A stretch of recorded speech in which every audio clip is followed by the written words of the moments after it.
আমাদের দেশটা বরাবরই ক্রাইম প্রবণ একটা দেশ।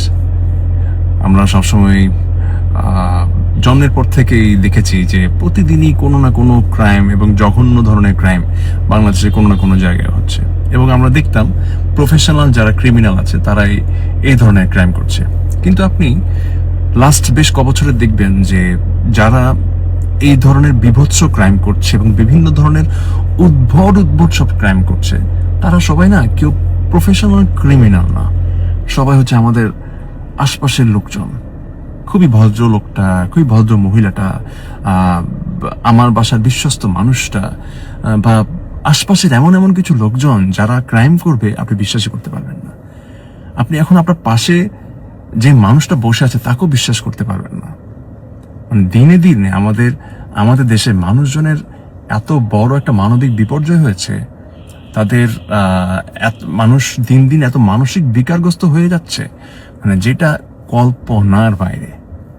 আদারওয়াইজ মানুষ যদি মানুষ হতো তাহলে তো আসলে যে ধরনের ক্রাইম ঘটছে এবং ক্রাইমের যে ধরনের প্যাটার্ন, যে ধরনের এক্সাম্পল, এই ধরনের ক্রাইম তো মানুষ আসলে করার কথা না। আসলে মানুষ ক্রাইম করবেই তো, কারণ দিন শেষে প্রত্যেকটা জঘন্য মানুষের ভেতরে কোনো না কোনো একটা পশু তো আছে। আর যখন দেখবে দেশে কোনো বিচার হয় না, তখন তো আসলে পশু যে আচরণটা সেটা তো বের হয়ে আসবেই। আমরা রামিজাকে নিয়ে এখন কথা বলছি, 1 বছর আগে আসিয়া ছিল, এরপর আরো কত কত কত কত কত ঘটনা, কত গল্প, কিন্তু দিন শেষে কোনোটার কোনো বিচার নাই। দিন শেষে বিচার হলেও কোনো বিচারের এক্সিকিউশন নাই, আমরা কোনো এক্সাম্পল দেখি না। তো এরকম যখন চলতে থাকবে, আমরা কিভাবে আশা করি যে এই ধরনের বিভৎস অপরাধগুলো আমাদের দেশ থেকে চলে যাবে? আর এই ধরনের বিভৎস অপরাধগুলো বা অপরাধীদেরকে যতটা আমরা প্রশ্রয় দিব, তাহলে আমি, আপনি, আমরা কিভাবে আসলে দেশটাতে বেঁচে থাকবো? পৃথিবীতে মনে হয় এটা একমাত্র দেশ যেখানে আমরা টাইমে টাইমে ট্যাক্স দিয়ে যাই, কিন্তু আমরা কোনো মিনিমাম নাগরিক সুবিধাটা আমরা পাই না, অ্যাটলিস্ট সেফটিটা পাই না। মানে আমি যে ঠিকঠাক ভাবে মরতে পারবো অতটুকু মানে প্রপার সেফটিটা আমরা পাই না। এটা কোনো সরকারই কখনো মনে হয় না যে ভেবেছেন।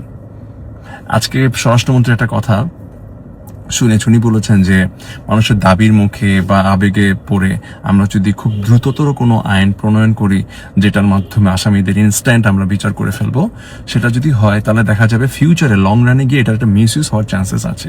আমি ওনার সাথে একমত, যেহেতু আমরা বাঙালি বা বাঙালি তো আসলে খুব খারাপ, এই ধরনের আইন প্রণয়ন হলে মিসইউজ হওয়ার চান্স আছে এসব আইনের। কিন্তু যাদের সাথে ইনজাস্টিস হচ্ছে, এইভাবে নৃশংসভাবে যাদেরকে মেরে ফেলা হচ্ছে, তারা তাদের প্রাপ্য বিচারটুকু কি পাবে না? মানে এটা সমাধানটা কি? আর দিন শেষে যেহেতু বিচার হয় না, তাই বলেই তো আসলে মানুষ এই ধরনের অপরাধ করার ওই ওই ওই ইচ্ছাটা তাদের মধ্যে থাকে, কারণ সে তো জানে যে আসলে এটার কোনো বিচার নাই। বিচার যদি হতো, মানুষ ডেফিনেটলি তার ভেতরের পশুটাকে দমায় রাখতে পারতো বা দমায় রাখতো, অ্যাটলিস্ট বিচারের ভয় হলেও। আমার মনে হয় কি, আমি জানি না এই দেশটা কোন দিকে যাচ্ছে, কারণ আমরা এই দেশে এই যে এখন হাজার ছুঁয়ে যাবে কিছুদিন মধ্যে, এত শত শত বাচ্চা মারা যাচ্ছে, এদেরকে আমরা বাঁচাতে পারছি না। আমার বাচ্চাটাকে নিয়ে আপনি যে খুব ঠিকঠাক ভাবে সুস্থভাবে আপনি নিজের বাসায় থাকবেন, সেই সিকিউরিটি আমরা পাচ্ছি না। তাহলে আসলে আমরা করবোটা কি? আসলে কিভাবে বাঁচবো এই দেশটাতে? এটা শুধু আমার কথা না, আমি আসলে ওভারঅল সবার কথা বলছি। কে দিবে আমাদেরকে আসলে অ্যাকচুয়াল ভরসাটা? আমার মনে হয় কি, আইনটা খুব জরুরি, খুবই জরুরি। কারণ এটা এমনটা না যে রামেসা খুবই হঠাৎ একটা বিচ্ছিন্ন ঘটনা, প্রতিনিয়ত দেশের আনাচে কানাচে এই ধরনের ঘটনা ঘটছে, এবং আমরা লিটারেলি, আমার মনে হয় আমাদের দেশের সবাই আমরা এখন একটা আতঙ্কে আছি। সো এই ধরনের ঘটনা নির্মূল করার ক্ষেত্রে ইমিডিয়েট একটা অ্যাকশন দরকার, ইমিডিয়েট।